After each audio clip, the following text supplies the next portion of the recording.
You're listening to Travel Tales with Fergal.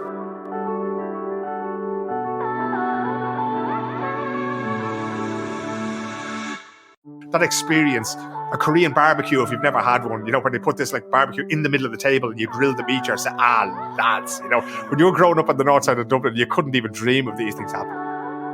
That's Philip O'Connor, my first guest on Expat Lives, who lives in Stockholm, Sweden for over 20 years. This is the first interview in a new series called Expat Lives, where I interview Irish expats about their lives abroad and who offer insider travel tips. We discuss life as an emigrant and their opinions in Ireland looking from afar. Expat Lives will feature people like Annie Kennedy, and working for Formula One and Shell in Africa, John Carey, ex-deputy CEO of ACNOC in the UAE, Brendan Dwyer, the GM of Spain's #1 golf resort La Finca, and journalist Richard Fitzpatrick in Barcelona, to name just a few. For details, follow me on Instagram at Travel Tales with Fergal. My first guest is Philip O'Connor. He's a journalist, and fans of the Stand podcast will know him for his Swedish Covid reports.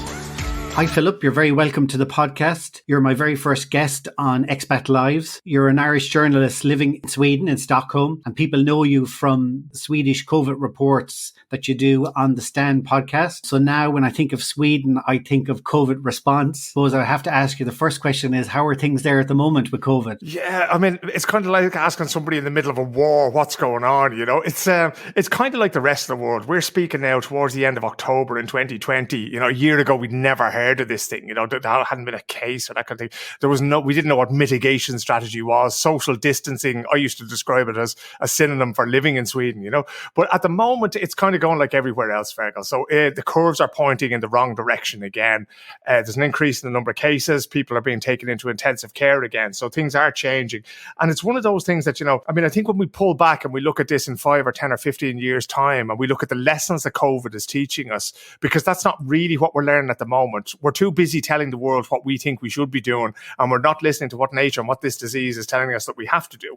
And then when it does tell us these things, we're going, no, well, we don't want to do that. So it's actually one of these great mirrors that it's holding up to who we are at this stage in the early 21st century, what we value, what we're prepared to do, not least for one another as communities, and to see the way different communities around the world, from Taiwan to Tullamore, to see how they are changing their behaviour in terms of what it is they value. And that's the fascinating part. Sweden is still going down the same road. I can't really see any change. They're talking about sort of, local lockdowns. So in places like Uppsala, which is maybe 70 kilometres north of Stockholm, there's slightly more stringent restrictions at the moment. The same thing down in the south in Malmö now this week, they've said that they're not allowed to travel across the bridge, the Öresund Bridge, into Denmark, which is, that's one of those main sort of commuter routes. Loads of people live in Malmö, they work in Copenhagen. So that's out the window now again. That happened before the Danes closed their border.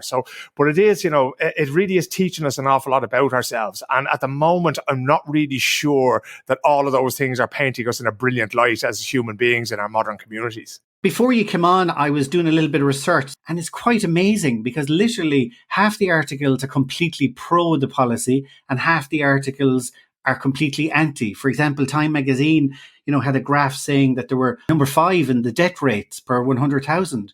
So I'm confused. But see, this is the real hard thing, Fergal, about trying to explain the COVID mitigation strategy to the world, right? Because when we look at it, we're not looking at the same thing, right? So making comparisons across borders is very, very difficult. So what are you comparing there? The death rate. Okay, the death rate is what it is. And that's pretty much the same in every country. Death rate per 1,000. It's a very blunt instrument, okay? What we need to be doing is looking at these things over time. And what does the death rate tell us really? Because in certain, if you had a village of 100 people and 50% of them were over 80, well, then naturally more people are going to die. There's a lot of old people in Sweden here.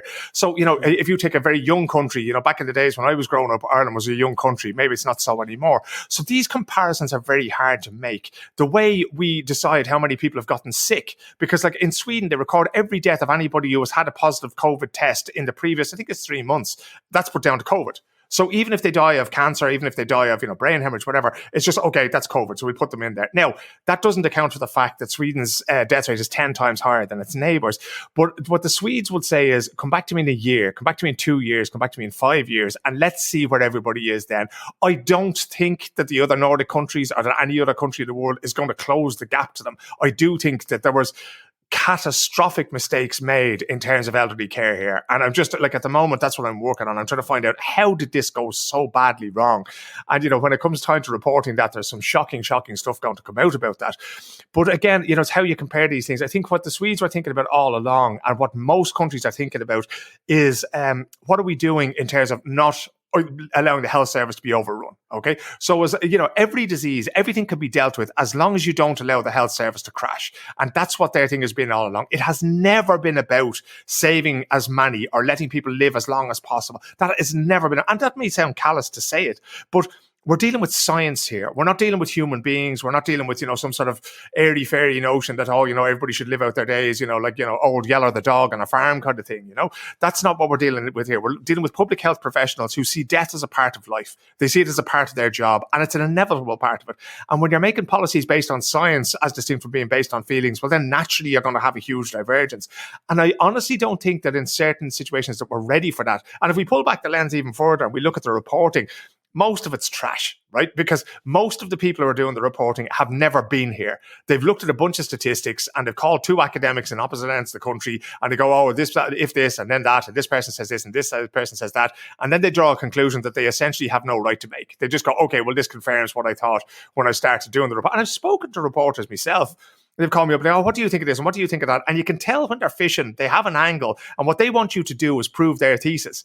And I've no interest in proving anybody's thesis, right? I will believe absolutely anything if you can prove it to me, if you can put the evidence in front of me. So even if I have an angle when I want to tell a story as a journalist, I'm not precious about that. The angle is not sacred. What's sacred is the truth that you find. And that so many people are just going, okay, not necessarily, I don't believe this thing where people go, if I write this, I get loads of clicks, right? But I do believe in confirmation bias. I do believe in the idea that we go out there looking to tell stories that reinforce what we already think about them. And I'm permanently second guessing myself because I know who I am politically and personally. I know the things that I value. And I'm permanently second guessing myself to ensure that that doesn't infect the kind of reporting that I do. Now, every story you choose to report on is a personal choice. That personal choice is based on your own, collected personal experiences, your morals, the way you see the world, right? So all of those things are already in there. I can't check, there's nothing I can do about that. I was talking to Sean, the man who directed the Unquiet Graves documentary there recently, and he was saying there's no such thing as unbiased reporting. Everybody has their bias that they bring to things.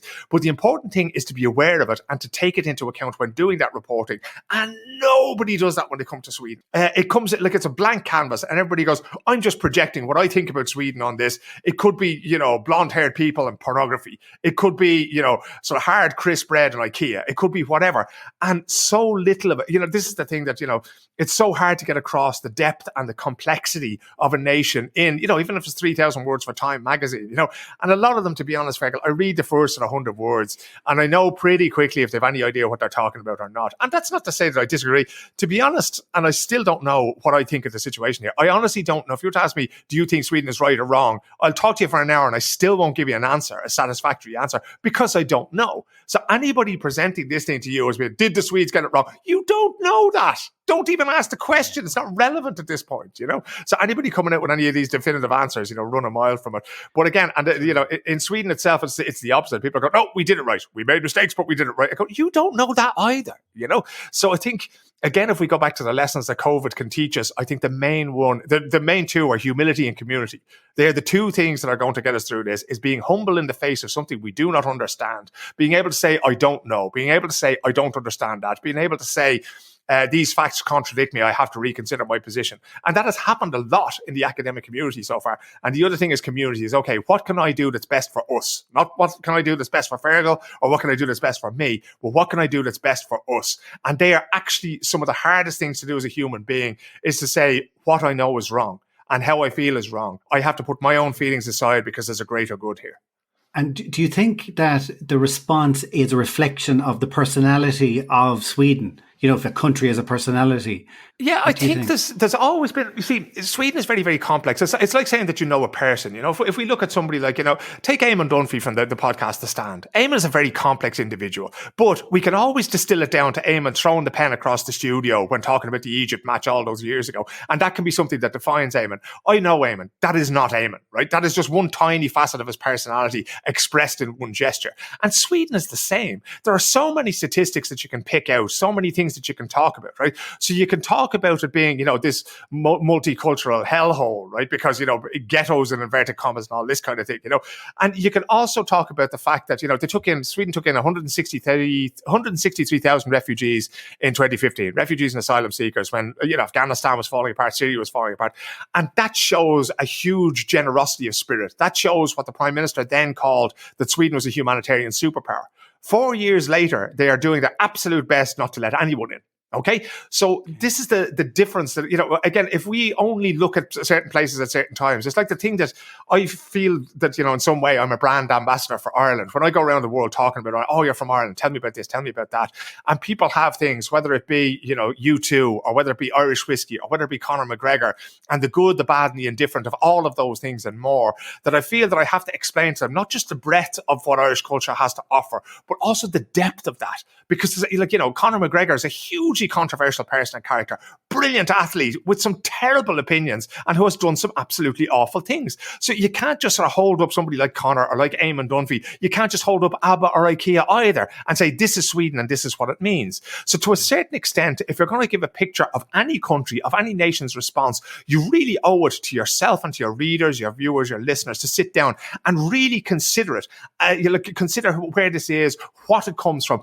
Why? Why is the most important question in journalism? And unfortunately, in the era of, articles getting shorter and shorter, it's the one that you have less and less time for to answer.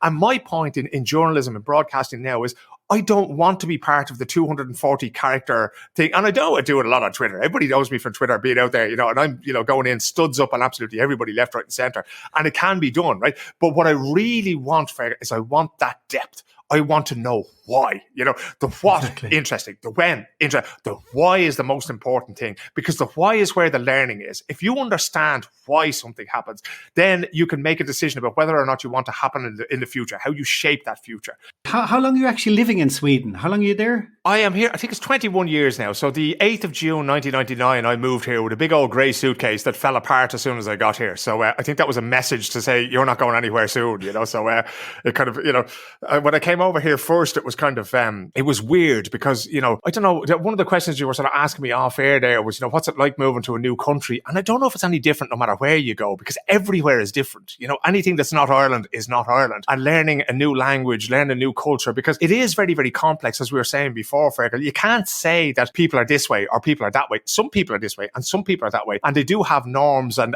they do have ways of behaving in society. Like, for instance, all the off licenses in Sweden are state owned and they close at, I think they close at 3 o'clock on a Saturday, So I marvel at it, when we're playing a bit of Gaelic football in town or whatever on a Saturday, we might be playing a soccer match or whatever. And all the young lads have just arrived over now at this time of the year and they're starting their Erasmus year. They might be doing research at the Karolinska Institute and you're playing like, lads, we're going for a few cans later. Should we go by a supermarket?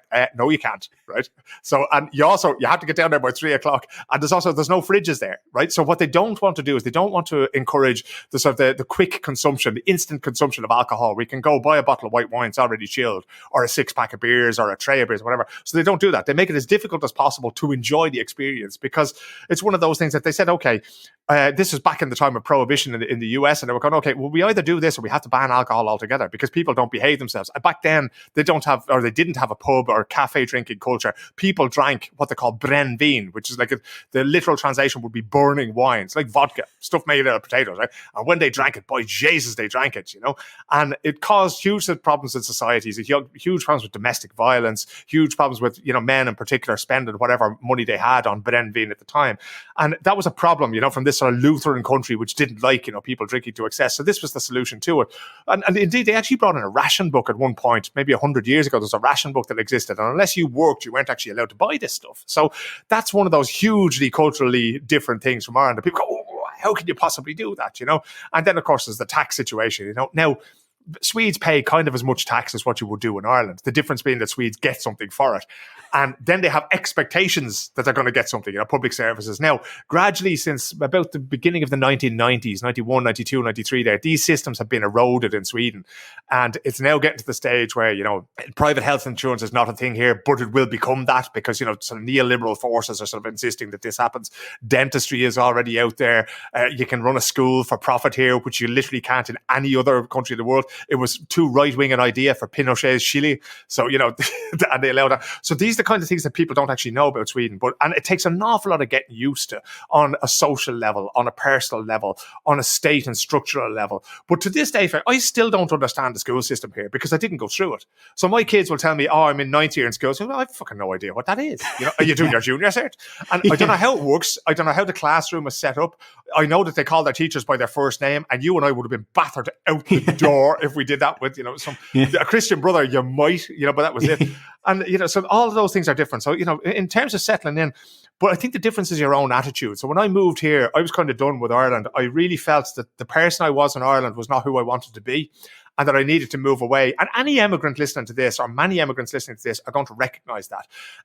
When I left school in 1989, the choice for people in Ireland was pretty much, okay, you either emigrate, you go on the dole, or you find some job that basically wasn't worth your time. You didn't have anything left over for creativity. You didn't have anything left over to be yourself. You just went into this slog, or you went to live in Kilburn, or you went to live in Boston. And I don't know what it was. I tried to sort of, to stay down, to plug away for like 10 years after that. And I was never happy because I was never really achieving what I wanted to achieve. I didn't feel that the person that I had become and the person I was known as in Ireland, I was known as a sort of a bit of a chancer, a person who couldn't concentrate on one thing long enough to make a success of it. And I figured, Jesus, I have to get away from that.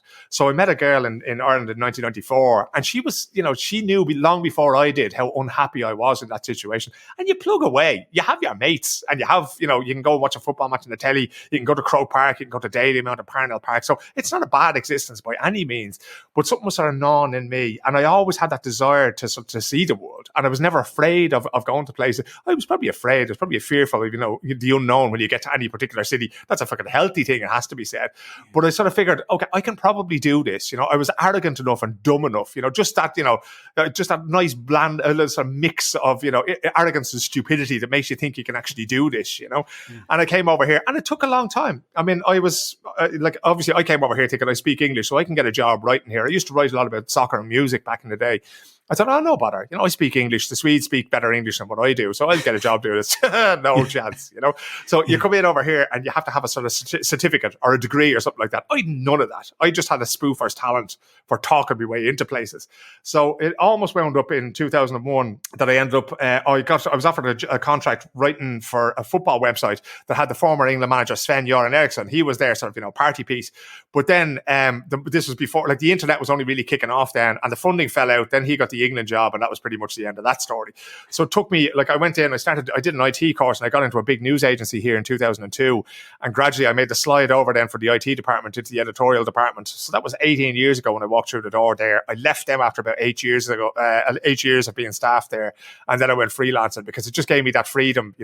Like I say, I wanted to see different parts of the world. I wanted to do different things, and being stuck on a desk or being stuck just reporting about one thing or doing one thing in one city, that was never really my thing. So they offered me the chance to take over sport for this news agency, and it was a freelance job. And they said, okay, so I went out the front door on a Friday afternoon, and I came back in the back door on a Monday, and I've pretty much been there ever since, and working for everybody else as well. So yeah. And being an expat living in a country, say for 20 years, what do you feel Irish still, as an Irish person living in Sweden, or do you feel like part of the country now, or how does that work? I've never lived in the country so long. Yeah, no, it's one of those huge sort of debates. It's a philosophical discussion you have with yourself the whole time, right? So my wife is Swedish. She was born and raised here. She went to school here, lived in Ireland for a few years, and then moved back. And when we moved over here first, she was the one who had a lot of experience of being abroad. I wasn't. But now I fairly eclipse her with my 21 years, as she usually says, if I'd have killed her, I'd be out by now, kind of thing, My children are born and raised here, but they're raised bilingual. So I only ever spoke English to them, and my wife only ever spoke Swedish. And indeed, the older girl is learning Irish now off Duolingo,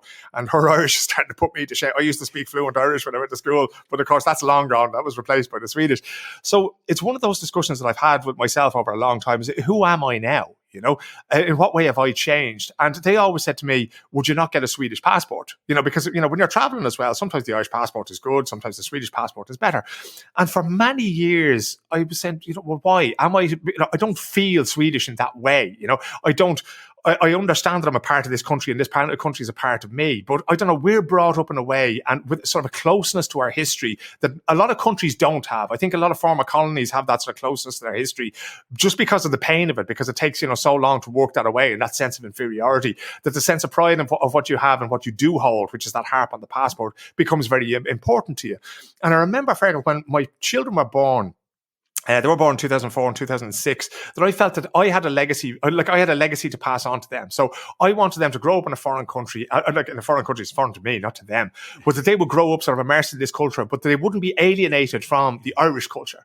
And, to be honest, the books that I read and the music that I listen to and the sport that I watch is all to do with Ireland. I mean, Gaelic football has been a part of them. They've been standing on the side of a Gaelic football pitch. We started the Stockholm Gaels in 2009, which is 10 years ago. So my eldest would have been 5 or 6 at that point, Wow. So this has always been a part of it, meeting up with people. There's a wonderful woman called Lisa Bruton, who's from out the Navan Road direction. She has a Christmas party every year, herself and her husband, who's Swedish. And, it's literally, sitting around for 6 hours playing guitars and fiddles and banjos and going through tunes. And, the odd Republican tune is thrown in there. But it's mostly just, Molly Malone here, there and everywhere, the Ferryman, the Fields of Athenry, all these things are part of it. And it's not this faux Irish finger in the ear Boston thing. Like, this is people who grew up on the north side of Dublin in the 70s, the 80s, the 90s. So there's just as likely to be an Aslan song in there or a U2 song in there as there is to have a Dubliner song in there. But one thing which I was careful with in being part of all these things, Fergal, is when younger people than me come over here, I don't want this to be Little Ireland. I don't want this to be a sort of an outpost for them where they can come in and be handed a cup of Barry's tea and have an arm put round their shoulder. No, this is a safety net for when you need to feel the way that you feel in your GA club at home or on your mother's couch. This is where you come. But you go out there and you take every experience this country has to offer and you be part of it. And you contribute to it. And, if you can, learn the language. It's not for everybody. Not everybody can do that. But be part of something outside of this as well. So, and the great thing about the Stockholm Gaels, the Gaelic football club that we have here in Stockholm, is, like, if you look at the girls' team, half of them are Swedes, at least. There's a Spanish girl, former basketball player, playing in the midfield. There's a Swedish girl, Julia Kjellson. She scored a goal in the last second of the 2019 championship to win it for us. And she'd never played a game before until she came to us about 5 or 6 years ago, And these are the things that, it's not an insular thing at all. It's not this thing of, we're having a St. Patrick's Day parade and we're going to choose who could be. No, get in there. This is something we want to share with you. It's not something we want to hold for ourselves. And it's also something that you're not going to be hemmed in or penned in by. This is an expression of your Irishness, but it's up to you to decide and to express who you are within that and to contribute and change that as you see fit. I've talked to a few people now who I have friends as well, like who are involved with GA in Seville and in Holland and in the UAE. And you describe it perfectly. It's a community coming together. Irish people now, what are much more modern. One of the reasons why they go away is actually to experience new places. But the GA seems to provide a great connection to Ireland, doesn't it? It does, yeah. And to be honest, Fergal, I had issues in the beginning because the GA in itself can be quite a conservative organisation, as we well know. But I have to hand it to them. They've been really, really good. In the beginning, they didn't really understand. They knew they wanted us to play abroad, absolutely, but they wanted to have full control. I remember 6, 7, 8 years ago, because obviously I work in broadcasting. I was going, I want to stream games. And they wrote back to me and said, okay, well then you're going to have €100,000 of public liability insurance. I was going, lads, you don't get it, right? I can do this now on Instagram or Facebook and nobody mentioned these things anymore. But to be fair to them in Dublin and Croke Park, they sat down and they listened, and it took a long time to convince them of the benefit of this. And the other thing that we've had to change as well, Fergal, is the way we see it. We see the games as being something Irish, right? And I know they are, like, intrinsically, but I've always said that the future of these games on a global level is with people whose names we don't yet know. And we cannot dictate that future to them and say, this is our torch, carry it forward, right? We have to take into account the fact that they have different experiences. They may never want to hear Elron Naveen or turn themselves towards a tricolour before, a tournament final in Malmö. That just doesn't do anything for them. So, we might have those aspects of the games for ourselves, but it doesn't say anything or do anything to them. One of the fastest growing and most healthy regions in the GAA is in Brittany and France. There isn't an English speaker among them. What we have, Congress, they have their own local governing body because they saw it as part of the Celtic cultural tradition and they adopted the game. And now, I meet French speakers who are referees and they come to tournaments in Stockholm and it's a huge thing. The same thing in Galicia and Spain. The same thing with the Asian Games. The Asian Games is huge. And it's only now, really, Michal Murhertig still goes out on occasion to commentate on them. I think one of his sons played out there, It's massive. The woman who started the women's section of the Gaels, when we were setting it up, we thought only of the men to begin with. A Swede contacted me and she said, you're setting up a women's team. And I said, okay, if we're doing that, you're doing it with me and you're on the committee. Anna Rungård was her name. And she had taken up Gaelic football playing for the Shanghai Sirens in China. So we have to sort of, we can't just look back to, Hayes Hotel and we can't just go back to that and say, this is what the GAA is. It's not that anymore. It is lads who've never set foot in Ireland who are playing for New York and Boston and for Shanghai and in the United Arab Emirates who are playing 7-a-side, 9-a-side, variations of the game you've never seen before. And again, it comes back to questioning who we are when we go abroad. What's important to us? How can we, because we think it's important to tell people about Irish music, about Irish politics, about 800 years of British rule, but maybe they're not interested in that. Maybe that doesn't say anything to them. Can we say something to them with music? Can we do it with food? Can we do it with sport? Can we do it with a sense of community in the United Arab Emirates when 20 clubs arrive to play, a day's Gaelic football in the blistering heat there in January? Can we do the same thing in Malaysia? Can we do it in Stockholm?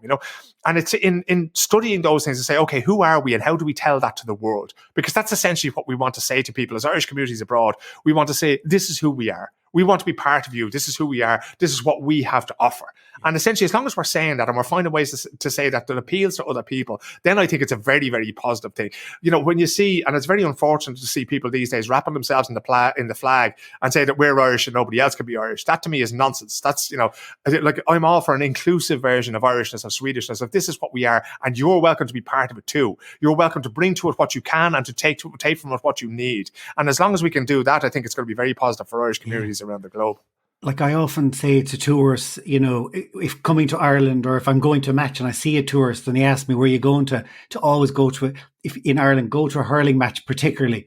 If you really want to see Ireland, like it's one of the best things you could possibly do, isn't it? There's a fella here, Fergal, there's a fella here called Pelle Bloom, right? You see all these lads going playing soccer in China now, right? Pelle was one of the first Westerners. He went over to Dalian Wanda in 1996 and he played over there. I think he's probably still living on the money. He won't thank me for saying that, but he had a huge interest in Irish culture. Like, he had sort of dropped U2 before the rest of us realised that Bono could be a bit of a pain in the backside. So he was buying these U2 records in this little town called Örebro, which is 2 hours west of Stockholm, And when I met him first, he was talking to me about Irish music, and I was amazed that he had heard of bands that I knew in the 80s, coming up.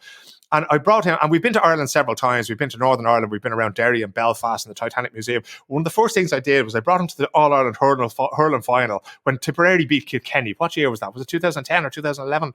It was basically the first time Kilkenny had lost in a long time. And 2 minutes 10, in 2010. Yeah. So basically, he was after we were sitting in the canal end. I refuse to call it anything else. It's the canal end, right? So we're sitting there watching the match. And about 2 minutes in, he's holding my arm, right? He's sitting on my right-hand side and he grabs my right arm and he says, where am I supposed to be looking? I said, what do you mean? I said, well, the ball is flying around the place. It travels 100 yards in a couple of seconds. There's a fella there baiting the head off somebody else. There's a fella getting treatment over on the far side. He says, I don't know what I'm looking at. And I said, just relax. Just look where everybody else is looking and listen because, you'll hear the roar of the crowd as it goes. Exactly. And he had a brilliant time. And since then, he's been on GAA Go. He became a Tipperary fan that day. He loves an underdog. He was an underdog himself. Now, this man won the league playing in China. When he goes to China now, thousands of people still turn out at the airport. And there's nothing he prefers than being in Croke Park. Because I brought him to see Ireland play in Italy and rugby and that kind of thing as well when we were there. And he's seen a bit of Gaelic football, but hurling was his thing. And now he's been over there and he's seen hurleys being made. And that's just one of those things that appeal to him. And it's amazing what it says to the spirit and to the soul of a small town Swedish man that this thing could sort of grab his interest so much, Yeah. And I really do think that's a very strong thing because it's not just the sport that happens on the pitch, Fergal. It's everything around it. Like, there's nothing. I used to live in, I was born and raised and lived in Donecarney, and then I lived and went to school in Marino. So when I was an adult, I lived in Marino, but I went to school there as a young fella. And walking from Phillipsburg Avenue, where I lived in Marino in Dublin 3, down to Croke Park on a Sunday, I mean, when you talk about things that you miss, aside from family back home, who I haven't seen in a long time now because of COVID, that's the one thing, you know. I still miss getting annoyed with people coming from Offaly and Leitrim and Laois and Roscommon for their one day out a year in Croke Park and blocking my driveway on Phillipsburg Avenue, right? I will forgive my country brethren for that, right? But you know, that you go, Jesus, there they are again. And me walking down just to watch whatever game was on there. That's me. So, yeah, it was probably you, you know, in fairness. And I never once called the police, never once had anybody told me. But that's the kind of thing, because when you're walking along, I don't know what it is. My father used to take me to matches from the time I was very young. We used to watch the Dubs playing down in Parnell Park. We go down there to watch them training, and it's walking down the road. You know, the closer you get to a ground, the more people you're walking along with, and you fall into conversations with people as you're queuing to hand over your ticket, as you're queuing to buy a can of Coke or whatever it happens to be, and you end up talking to people. That might be the only exchange you have with them in your life. There's, I hear Dermot Connolly's doing well in Boston. Just that will set off a conversation. And, you know, you don't have that, as we mentioned earlier on about COVID in Sweden, you don't have that sort of sense of openness really in society here. Like, you know, I lived in an apartment building at one point, and, you know, there's like 4 doors there, and we had the door in the corner, and in the middle of it was where you drop your garbage down. It fell down into, you know, the garbage collector in the cellar. And if you went out to drop your garbage and your neighbour was going out at the same time, that was a major social thing. Like, they'd close their door and they'd go in so that they didn't have to talk to you in the stairwell. And so if you contrast that then with the walk up to Croke Park or Parnell Park or Case, wherever it happens to be, that to me is the sense of Irish community, how easy it is for us to find something in common with one another. You know, Brendan Behan used to write fantastically about this, you know, that every Irishman has a story and he's only dying to tell you, you know, and everybody has an opinion on everything. You know, if you go into the pubs around Croke Park, for instance, Jesus, there's fellas there now, you know, in America, they call them Monday morning quarterbacks. If you go into any of the pubs, you know, Gaffney's there's a lot of fellas will tell you what you should have been doing a full forward for Dublin on the Sunday, you know, so but that sense of community, you know, but now we have that a little bit more abroad because we have the GA. Where do you go on holidays in Sweden? Yeah, I mean,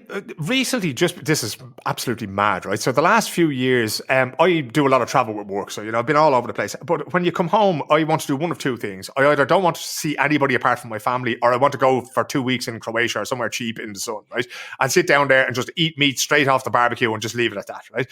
But my wife has always had this idea. They have, in Sweden, they call them sommarstugan. It's basically a little summer cottage, right?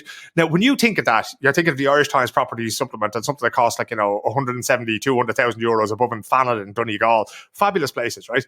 What we ended up doing was we bought a place for 37,000 euros with no water and ridiculous carry-on. So that has become the thing. But that area of Sweden, which is 2 hours sort of northwest of where we live in Stockholm there, it's only 2 hours away. There's a beautiful lake. It's like glass in the summer. It's close enough, you know, it's 20 minutes to, you know, it's maybe an hour to the nearest IKEA, which is the best way. You know, in Ireland, we describe everything about like distances around pubs, but here we do it around IKEAs, you know. It's a small town. It's a small mining town. It has a cafe that has been there for over 100 years. Just this beautiful little place. It's a little town called Norrby, but anywhere out in the Stockholm archipelago is absolutely beautiful. So Stockholm is basically 10,000 islands. You wouldn't know what to look at it, but you'll see it if ever you fly into Arlanda. Usually they fly out over the Baltic Sea and then they sort of turn left or west, as the pilots will tell you, and you will see all these thousands of tiny islands. And I've been to a lot of them because there's a sport called swim run where you run in your wetsuit and you swim in your jogging shoes. And it was created by 4 fellas who made a bet in a bar one night. And now it's this global sport where it happens all over the world. And the World Championship race every year, it's called to and it takes place on the first Monday in September. Now, it didn't take place this year because of COVID, but it starts in a place called Sandhamn, and it goes on for 75 kilometers and finishes up in a place called Uta. And it's basically, you know, you go from one island to the next. So you jump into the water, you swim to the next island, you run across that island, you jump in the water, and it's the most amazing endurance sport you'll ever see. And because I was the commentator on that for probably 6 years, I got to visit loads of these places. There's these beautiful little islands. The playwright August Strindberg used to have one of them. Ingmar Bergman, the film director, actually lived on one of them for most of his life. And all that up that coast, you know, for 3 or 4 hours up the coast from Stockholm to places like to Sundsvall, you'll have these sort of small little islands. Now, they thin out a little bit after the Åland Islands, which are towards Finland, but those islands, those archipelagos are absolutely beautiful, especially in the summertime. I have a friend who 2 months ago was over in Sweden. He went into Stockholm and it went up about 2 hours, and he was hiking up there. Said it was amazing. Yeah, but that's the little town where we bought that little place. I never thought of it, never heard of it. You know, my wife had heard of this place, but there is there's a hiking trail that passes right through there, you know, and she was going, hiking. Now, I'm like, I don't know whether I have ADHD or what it happens to be. Like, hiking is not really my thing, right? You know, either going absolutely bonkers traveling somewhere or sitting down and doing absolutely nothing. That's my thing right there, Fergal, you know. But she's got, okay, let's do that. And we just walked, you know, it was only about a half a kilometre of it, and it's amazing. You know, when you're walking along beside these lakes, these water features, these rocks.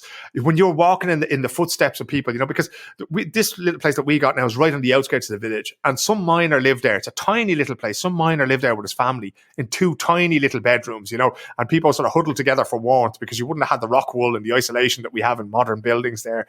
And they had a sort of one of those stoves, a wood-burning stove in the kitchen, and that was kept going all winter. They used to get up in the middle of the night to keep it going, just to keep the heat in the place, But when you're wandering around these hiking trails and that, it's just, and I used to say, I'm a dub, right? I was born, half an hour's walk from O'Connell Street. I'm allergic to not being able to smell concrete and fumes, And to get me in that situation and to have me going, Jesus, this is not so bad. I never thought it would happen. But those hiking trails, and the further up you go, as you go into the mountains in Sweden, the mountains that go between Sweden and Norway, for instance, it's incredible. Actually, on the subject of extreme sports, in the neighbouring country of Norway there's an extreme triathlon called the Norseman. And you get loads of listeners going, can he get me onto the Norseman? If they realise that I know the guys who run it, because I commentated on that as well. But that's another one. Like in Norway, they actually have these little cabins. There's no heating or anything else like that, but you can stop there on your travels. It doesn't cost anything. You just go in your app and you say, I want this cabin for the night, and you book it, and away you go, And it's just a place to put your sleeping bag, and you can wander across this place, Hardangervidda, it's just, I don't know, the Ice Age did amazing things to the landscape here. So when the ice sheet started to recede, they really ripped the country asunder, and they left, rivers, and they left gorges, and they left fjords on the Norwegian coast, and it really is breathtaking. And you really you could wander along here for ages. Maybe it's the place where you have your summer house, but is there a hidden gem that you'd recommend then? Yeah, no, that place, I'm absolutely not going to recommend that, because I don't want all you paddies arriving in on top of me. You go, here, stick the kettle on, we brought the tea bags, Exactly. So no, it is beautiful. That part of Stockholm, so there's a river there called Dala Elven, the Dala River, and anywhere around that is absolutely beautiful. But if you come into the city centre and get on a boat, right, that's really where, I think going out in the archipelago is one of those things that really is a game changer. When you go out to Uta, to Sandhamn, to, these absolutely beautiful places, because all these islands, again, they were created by the ice sheets receding, right? So 10,000 of them, and it's just, they could be just rocky outcrops. An awful lot of them are uninhabitable, and you just couldn't build anything there. An awful lot of them are very creative in terms of how they deal with sewerage, how they deal with water, how they actually get drinking water onto the island. So, and they are quite accessible. You can hire little cabins there. No, they're not the cheapest thing in the world, but there's something about being on a little island there that's still so close to a city. Maybe 40 minutes by boat away. There was one time when I was commentating on that race, and I'd be right at the finish line in Uta, and it's like that's the hotel where the bet was made to start this whole sport essentially. But I had to get off the island, and there's a taxi. The taxi costs you like 120 euros, but in 40, 45 minutes, they'll bring you to the mainland, and it's another 20, 30 minutes into the city centre from there. And depending on where you get the boat, you can get there from different places. And I love that idea, because we come from an island, we live on an island, but we're not a very maritime people. We don't see the sea as something that we rule over. In fact, we're mostly afraid of it. So to see people on the Aran Islands, for example, that's an entirely different audience to most of the Irish people that you're talking to. People who live in those islands, those inhabited islands off the Irish coast, will know exactly what I'm talking about. But for the most part, we don't experience that. So if you're going to get absolutely everything, I would suggest going to a place like that, or I'd suggest going as far up the north as you possibly can, right? To, Tornedalen or somewhere like that, and seeing if you can see the Northern Lights. Because the amazing thing about Sweden is that, it's such a long country, it's such a huge country geographically, that there's so much to see, and it's definitely worth sort of coming out here. The characters of the cities are different. Stockholm is very different to Gothenburg. Gothenburg is very much a seafaring city. From Gothenburg, it was next stop Scotland, and after that was America. We always say, everybody smells of fish in Gothenburg because we're such a huge fishing town, And then they have this attitude towards people from Stockholm. Malmo was once a part of the Danish kingdom. So, they're the half Danes that still, want to secede, and their county of Skåne wants to be part or independent or part of that, So everywhere has different characters. Malmo's a beautiful city, and it has this sort of hipster quarter there called Möllevången, which is really cool. It's one of those places where I know a lot of gay people who live there. I know a lot of immigrant people who live there, and they run businesses there. And it's a real, I don't know, it'd be kind of like Rathmines was when we were growing up, where students go, and people go there because it's cheap to live and they can get their education, and then they move on to other parts of Sweden. So to be honest, Sweden is full of hidden gems, and I actually feel bad, and I'm going to get the shit kicked out of me by various different people for not saying their particular town, But I know. It's definitely on my list. What? When I'm talking to you, what really comes out is your love of travel. And, have you always had that? Did you, from a young age? Yeah, and I often find that it sounds negative when I talk about Ireland. The fact that I always wanted to leave it, like that's really not what I meant. I think a lot of Irish people are like that, actually. Yeah, and it's not that I love it any less, Fergal. It's just it's one of those places where certain people doesn't suit, right? And it just doesn't suit somebody like me. But I remember being a kid, and I was always I was very lucky in that my parents were working class people, but they saw the value of reading and education very early. So my elder brother Alan, he's 13 months older than me, and they insisted that we read, and they didn't have to try too hard, because there wasn't a whole lot of competition. If you couldn't be outside in the wintertime, reading was the way you went. And I remember two things. One was that a cousin of my father's, Mary Ford, a lot of my father's family in the 50s and 60s, they would have moved to America. There'd be a lot of them around Boston, down in Florida. My mother's family too. Every Irish family has people all over America. But Mary went to New York, and she ended up as some sort of an editor at the New Yorker magazine. And she came back to visit in the late 70s, and she brought this huge poster, which essentially was a cartoon of New York with the Empire State Building and the Statue of Liberty and all these things on it. And that was put up in my bedroom. And I always wanted to see that for myself. So I can still see like the poster now. The poster's looking up Broadway and all these buildings in the places that they would be, but just, artistic sort of license was taken to put them all in there. I looked at that and went, I have to see all of that. And I remember in the 90s when I first went there, I think I first went there in 1993, I went to New York. I remember coming up out of the subway station on 34th Street and just looking up at these buildings. And you'd almost want to cry, because as a child, this was all you ever wanted to see in your life. You wanted, because that was a time when there was no Ryanair, there was no Norwegian, there was no, the airline tickets cost money. And I don't know if you remember back at the time, Quinsworth were doing the thing where if you got your weekly shop there, you could collect these tickets or collect these vouchers and get half price tickets. So me and a friend, we went over there to visit another friend who was living there, and to see that and to think, Jesus, I'm finally seeing a part of the world. But before that, I'd lived in Greece for 3 or 4 months, just working the summer season on an island there. Again, the fascination with islands. And I also remember being a kid and reading about Iceland. And that was just absolutely fascinating, because here were these people in the most inhospitable place in the world. It's somewhere between Europe and America. And yet, 330,000 of them somehow chose to stay there. And the first time I went to Iceland, I can't remember if it was 2007, I think it was 2007, just before the crash. I remember landing in Keflavik airport there and looking down, and it was like landing on the moon, because it's a volcanic rock, essentially is what Iceland is. It's just this flat black lava. And then the bus journey from Keflavik into Reykjavik, which is the capital of Iceland, is just amazing. I remember sitting there listening to the music of an Icelandic band called Sigur Rós and thinking, this is the shit. This is, if you want to see the world, to fulfill a childhood dream of seeing a place like that. Now, I still want to see New Zealand and Australia and places like that I haven't been to. I've been to South Korea. I was disgusted when the Olympics in Japan was cancelled, because I was booked to go to Tokyo to see that. But I'm not greedy about it. If I don't get to see them, the privilege I've had to go to places. I've covered a World Cup in Brazil. Can you imagine what that means to somebody like me who loved football, who loved sports as a kid, to be in Brazil when a World Cup was going on, to watch that with Brazilian people on a big screen in a town called Recife, or a city called Recife, to see their passion for this, to see how consumed they were by this thing for a whole summer, their devastation when they were beaten by Germany, just to experience that cheek by jowl with these wonderful people. It's just been such a privilege. And then to travel to, we used to think about, when I was growing up, Muhammad Ali was the big heavyweight boxer. Heavyweight boxing was a huge thing in Sweden as well. Mike Tyson after that. Well, we used to look at the MGM Grand in Las Vegas and Madison Square Garden, and to sit there, as I have been privileged to do, at ringside and watch Floyd Mayweather box, or to watch Conor McGregor fight in these places. It's just absolute, because Madison Square Garden, everybody knows where it is. It doesn't matter if you like music or boxing or whatever happens to be. Everybody knows it. And you're sitting there, and not only that, you don't even have to pay for the ticket. You're on press row watching these things. You get to talk to the fighters afterwards. I've been in the locker room with Kobe Bryant, Lord rest him, in his farewell tour. He torched the Golden State Warriors in a game I saw on a Sunday lunchtime.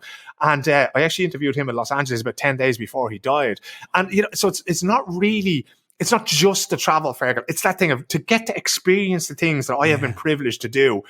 Jesus, who am I to moan about absolutely anything? Okay, the Olympics got wiped out, but fucking poor me. Do you know what I mean? There's so many of these things already in the bank that I just can't complain. I know. And when you were in that situation, say like the Conor McGregor, was that the boxing fight they had together, or was that MMA? I covered Conor's fight against Floyd Mayweather there in Las Vegas. So that whole circus that was there. I covered a lot of Conor's fights, because I kind of recognized reasonably quickly when he was coming up that that the sport was growing, and that it also reached an audience that we tend to ignore as journalists and sports journalists, because we look at MMA, it's not a sport, human cockfighting, yada, yada. And again, why? I wanted to understand why people watch. So I actually, at the age of 4, I started doing these things myself. I went back to martial arts. I had done martial arts in Dublin. But I actually saw the very first UFC card on video and I turned it off after about 5 minutes. I thought, this is shit. This is just rubbish. But then it had grown into this huge thing. So I wanted to understand why.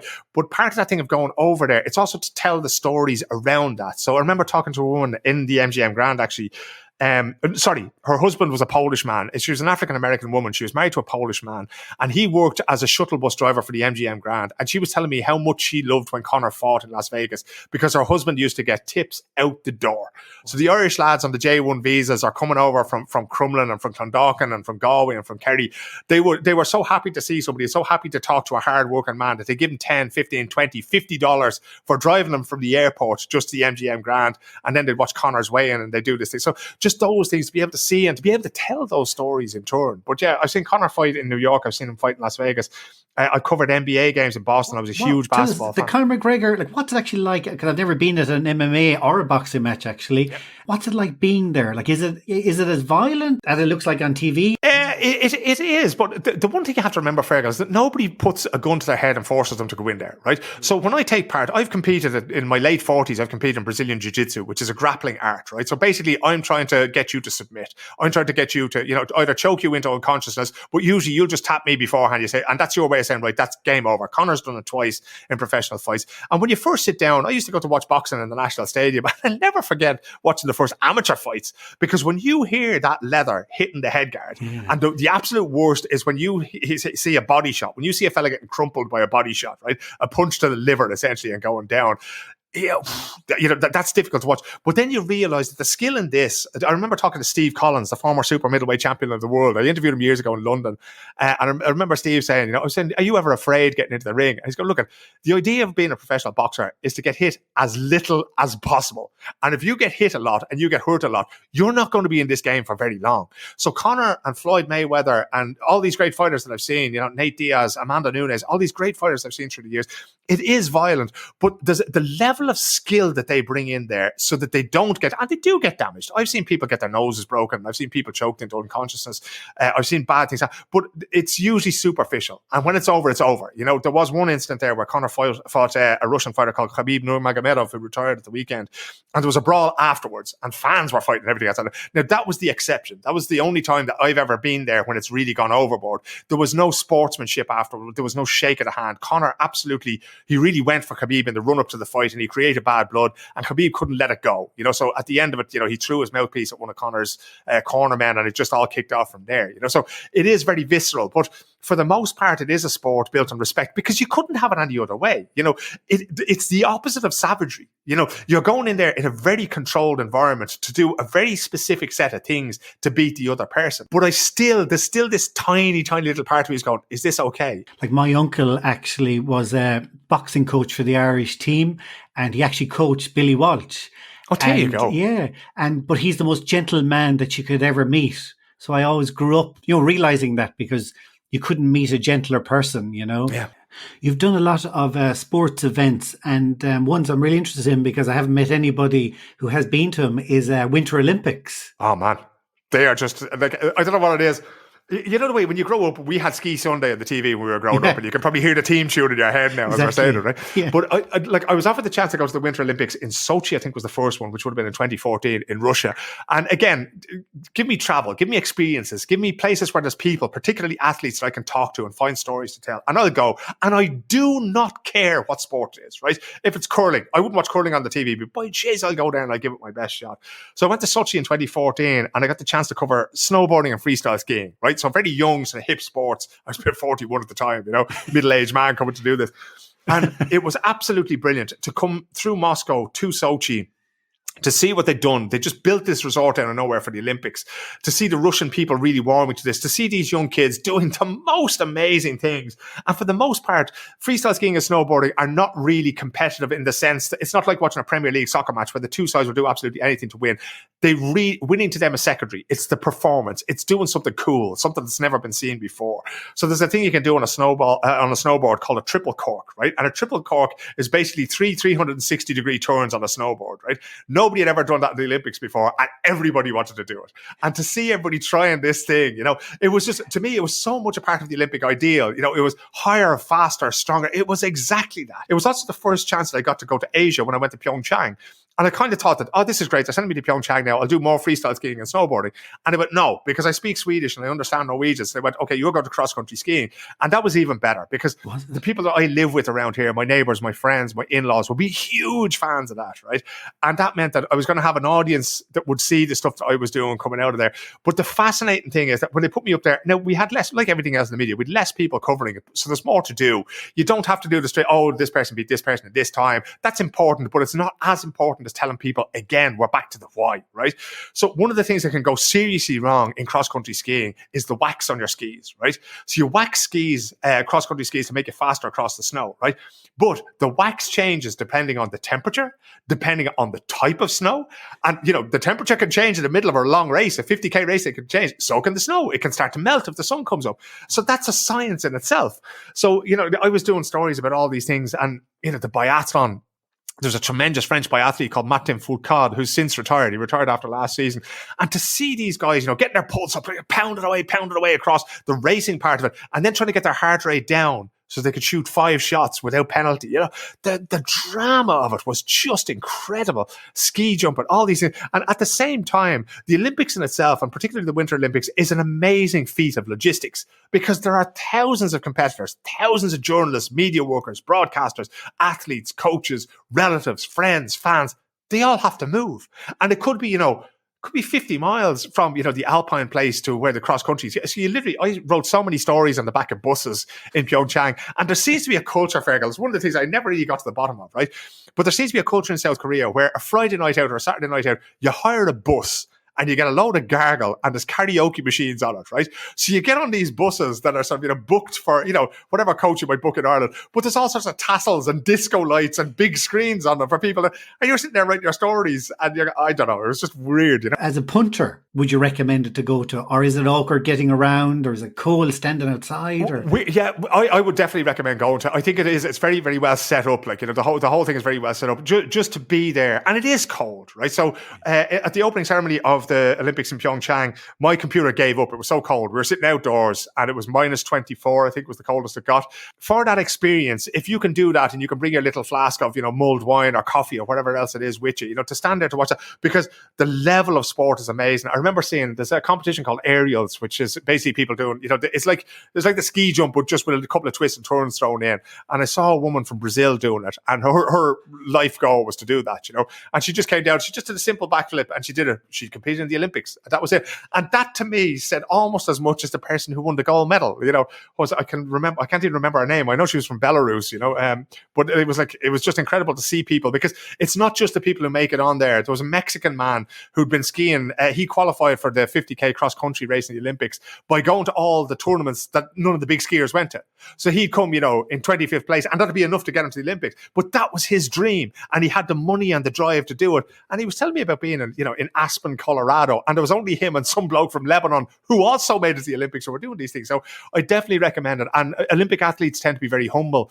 They tend to be the sort of people. Now, obviously, you're not going to run into Usain Bolt because he's just huge, but you'll run into people on the street. There's a brilliant, brilliant culture, and I'll send you a link, because I always do a story about it, of people swapping badges. So every news agency, every brand, every sponsor, every Olympic team, they make these badges, and you get maybe 10 or 20 of them off whoever brings you to the Olympics, and you swap them with other people then. And I still have them, and it's just the stories behind them. And some people have hundreds of them, and they only go there to swap the badges and to tell stories. And that, again, that social aspect of it, that sense of community, like walking to Crow Park on a Sunday, the minutes that you have with those people might be the only time you ever meet them, but they'll tell you a story, and they're the stories that we can bring on and tell other people.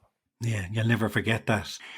So my last question, first I want to thank you so much. This has been an amazing chat. I have to say I've enjoyed it so much. My pleasure.